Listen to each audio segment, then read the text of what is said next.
अस्सलाम वालेकुम वरहमतुल्लाहि वबरकातुहू। ये देखिए, जमात अहमदिया ने जितने अब तक तराजुम किए हैं कुरान करीम के, ये एक तारीख़ी कारनामा है और आज तक किसी भी और तंजीम को या जमात को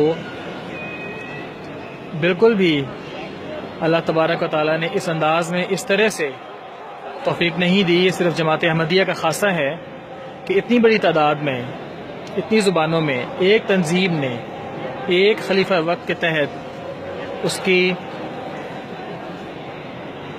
इत्तिबा में हुक्म की तामील करते हुए दिन रात लगाकर कुरान करीम के तराजुम मुकम्मल किए हों।